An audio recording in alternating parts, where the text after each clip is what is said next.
Hello everyone, welcome you all in this Kiran scholar channel. आज मैं इस किरण scholar channel पे एक फिर नया टॉपिक गद्यांश के बारे में आप लोगों को जो है वो बताने आई हूँ, क्योंकि इस टॉपिक से भी जो है वो आपके 10 नंबर के क्वेश्चंस आते हैं। एक जो है वो आपका कविता का सीरीज दे देता है और एक जो है वो आपका पद्य और गद्य, दोनों पद्य यानी कविता और गद्य जो है यानी कि आपके कहानी, नाटक, डायरी, आपके जो है वो पाठ्य पुस्तक का भी हो सकता है, नहीं तो पाठ्य पुस्तक के बाहर का भी हो सकता है। मोस्टली जो है वो आपके पाठ्य पुस्तक के अंदर का ही होता है और आपको जो है वो उसको पढ़ना होता है और पढ़ के जो है वो ये समझना होता है कि ये किस पाठ से लिया गया है और किस लेखक ने लिखा है। तो इसको भी जो है वो लिखने का एक तरीका है बच्चों। मैं आपको वो तरीका समझाने वाली हूँ जिससे कि आप 8 नंबर जो है वो कम से कम जो है वो 10 नंबर में से लेके आओ। यानी कि 2 5 5 नंबर का अगर होगा तो आप 4 नंबर डेफिनेटली आपको आ जाए। हो सकता है अगर पॉइंट टू पॉइंट अगर दे दो तो आप 5 में से 5 भी लेके आ सकते हो। ये बहुत ही आसान है। सिर्फ इसको जो है वो कुछ 2 3 फैक्ट्स हैं जो आपको जो है वो जानने बहुत ही ज़रूरी हैं गद्यांश को सॉल्व करने से पहले। तो वही मैं आज आपको बताने आई हूँ। तो गद्यांश को जो है वो सबसे पहले जो है वो आपको पढ़ना है और पढ़ने के बाद जो है वो देखना है कि वो कौन से पार्ट से लिया गया है। पहला जो है वो आपको देखना होगा, क्योंकि उसमें 5 क्वेश्चंस होते हैं। गद्यांश में क्या होते हैं आपके 5 क्वेश्चंस। आपके गद्यांश में जो है वो कम से कम 5 क्वेश्चंस, 1 से लेकर 5 प्रश्न होते हैं। क्या होते हैं? एक पहला पॉइंट होता है आपका 1 से लेकर के 5 तक के प्रश्न होते हैं और उसमें से जो है वो उस 5 प्रश्न में से आपको जो है वो कभी कभी शीर्षक पूछ लेगा। अगर वो पाठ्य पुस्तक का नहीं है तो शीर्षक भी पूछ सकता है। शीर्षक के बाद जो है वो आपका जो है वो लेखक का नाम और पाठ का नाम ये पूछ सकते हैं। और बाकी जो है वो 2 3 क्वेश्चंस जो होते हैं, 2 से 3 क्वेश्चंस जो होते प्रश्न होते हैं, उसी उसी पैराग्राफ, उसी प्रश्न जो है वो अनुच्छेद से ही संबंधित होते हैं। अनुच्छेद या कविता। अगर कविता है पद्यांश है, कविता यानी पद्यांश, ठीक है। और अनुच्छेद अनुच्छेद मतलब गद्यांश, ठीक है। तो 2 3 प्रश्न जो है वो उसी जो आपके 8 8 लाइन 10 लाइन दिए रहेंगे उसी से पूछे जाते हैं। तो ये तो आप पढ़ के बना सकते हो, ये जो है वो आप पढ़ के आराम से बना लोगे। मेन जो है वो क्वेश्चंस दिक्कत जो है वो आपको इसमें होती है। तो आपको इस लेखक का नाम जानकारी हो जाए और पाठ का भी नाम जानकारी हो जाए तो आप उसको जो है वो किस तरह से लिखेंगे जिससे जो है वो आपको अच्छे नंबर आ जाएं। ये चीज़ जो है वो मुख्य बिंदु है और वही चीज़ जो है वो आज मैं आपको सिखाने वाली हूँ, जिसको हम लोग कहते हैं संदर्भ लिखना। जिसको हम लोग कहते हैं संदर्भ लिखना। संदर्भ क्या बोलते हैं हम लोग? संदर्भ लिखना। यानी कि जो अनुच्छेद दिए गए हैं वो आपके किस पाठ्य पुस्तक से लिए गए हैं और किस पाठ्य पुस्तक के किस पाठ संख्या से लिए गए हैं, किस लेखक ने लिखा है, उस लेख में जो है वो क्या कहना चाहता है, वो सारी बातें जो है वो किस में छुपी होती है? संदर्भ में छुपी होती है। और अगर आप संदर्भ जो है वो पहले अच्छी तरह से लिख दें तो ये चीज़ में जो है वो आप बहुत ही अच्छे तरह से मार्क्स ला सकते हैं। तो सबसे पहले जो है इसको लिखने का जो है वो तरीका क्या होगा कि प्रस्तुत गद्यांश जो है वो हमारी पाठ्य पुस्तक है ना, पाठ्य पुस्तक के गद्य भाग से ली गई है, गद्य भाग से ली गई है। आप कैसे लिखेंगे कि ब्लैक पेन, प्रस्तुत प्रस्तुत प्रस्तुत गद्यांश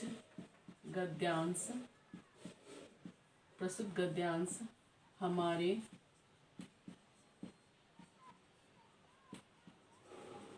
पाठ्य पुस्तक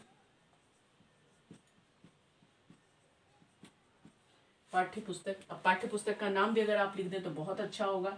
अगर 12वीं के बच्चे हैं तो आप क्या लिखेंगे? दिगंत लिखेंगे, ठीक है। क्या लिखेंगे? दिगंत लिखेंगे। और 10वीं के बच्चे हैं तो क्या लिखेंगे? गोधूली लिखेंगे। 9वीं के बच्चे हैं तो गोधूली लिखेंगे, ठीक है, ये लिखेंगे। उसके बाद प्रस्तुत गद्यांश हमारे पाठ्य पुस्तक से जो है वो पाठ्य पुस्तक गद्य भाग में संकलित गद्य पाठ्य पुस्तक दिगंत के गद्य भाग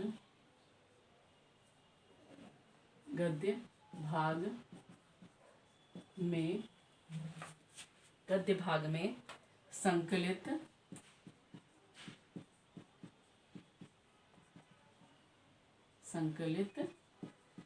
आशा करती हूँ कि आपको दिख रहा होगा।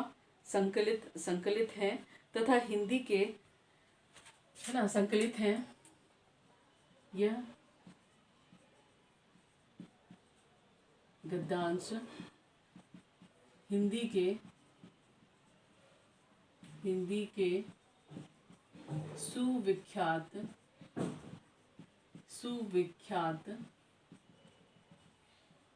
कवि।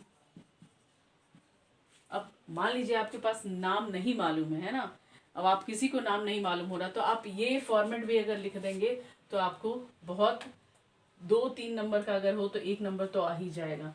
यह गद्यांश हिंदी के सुविख्यात कवि, अब जो भी कवि हैं आप उनका नाम लिखेंगे यहाँ पे, ठीक है। मान लीजिए हजारी प्रसाद द्विवेदी सुविख्यात कवि, आपका अशोक के फूल से अगर दे दिया गया है तो आप अशोक के फूल लिखेंगे, ठीक है। अगर मैं आपको एग्जांपल दे दी कि प्रश्न जो आ गया हमारा, प्रश्न है हमारा, प्रश्न जो है वो अशोक के फूल, या अशोक के फूल आप अपने पाठ से ही ले लीजिए, कोई जूठन ले लीजिए, ठीक है।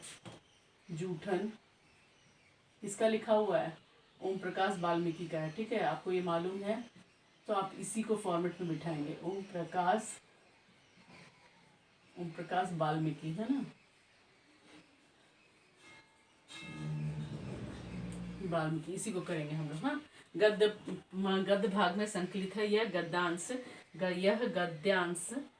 गद्यांश हिंदी के सुविख्यात कवि ओम प्रकाश वाल्मीकि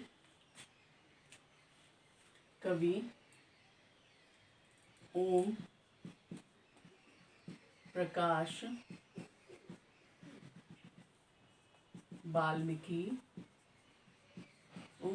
वाल्मीकि द्वारा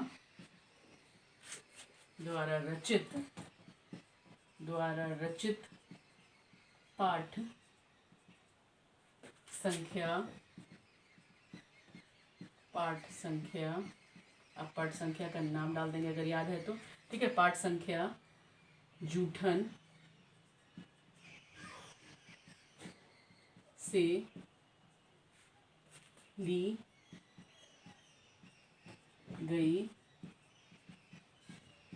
गई है, ठीक है। ये जो है वो आप यहाँ पे ये संदर्भ लिखेंगे, ठीक है। अब जूठन से ली गई है। अब ये जो है, अगर आप एक चीज़ का ध्यान दे देंगे आप कि जो है वो, अगर आप विभिन्न जो है वो ये दूसरे पार्ट से भी अगर आप देख रहे हैं, ठीक है, तो अगर आप डेप्थ नॉलेज रखते हैं, बहुत ही ज़्यादा जानकारी रखते हैं, तो आप ये कह सकते हैं कि ये जूठन जो है वो क्या है, जूठन आत्मकथा, जूठन से ली गई है जो आत्मकथा है, जो एक आत्मकथा है, आप शॉर्ट में लिख सकते हैं, जो एक ली गई है, जो एक आत्मकथा है। इस प्रकार जो है वो संदर्भ जो है वो आप इस तरह से लिखेंगे तो क्वेश्चंस और आंसर्स के जो है वो अच्छे मार्क्स जो है वो मिलने के आसार बढ़ जाएंगे। और यही जो है वो यही उद्देश्य है कि आप सब जो है वो अच्छे मार्क्स जो है वो प्राप्त करें। तो ये फॉर्मेट जो है वो आप लिख सकते हैं। बाई चांस अगर आपको नहीं मालूम है, बुक का भी नहीं मालूम है नाम, यानी कि हमने जो यहाँ पे पाठ्य पुस्तक का जो है वो नाम लिखा है दिगंत, और ये तो आप पाठ्य पुस्तक भी लिख सकते हैं, केवल गद्य भाग में संकलित है और यह गद्यांश जो है हिंदी के सुविख्यात कवि। मान लीजिए आपको जो है वो ये भी नहीं मालूम है कि इनके द्वारा लिखा हुआ है, तो सिर्फ आप कवि भी लिख सकते हैं। तो आप सिर्फ क्या कर सकते हैं, आप कवि भी लिख सकते हैं, सिर्फ पाठ्य पुस्तक भी लिख सकते हैं, ठीक है। पाठ संख्या भी नहीं मालूम है तो आप सिर्फ लिख सकते हैं कि ये पाठ से ली गई है। अगर आपको कहानी का नाम मालूम है तो बहुत ही अच्छा है।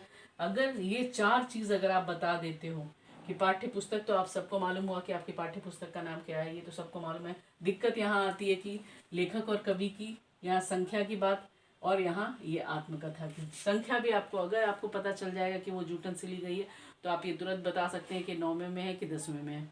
तो इस प्रकार से जो है वो आप संदर्भ राइटिंग करेंगे।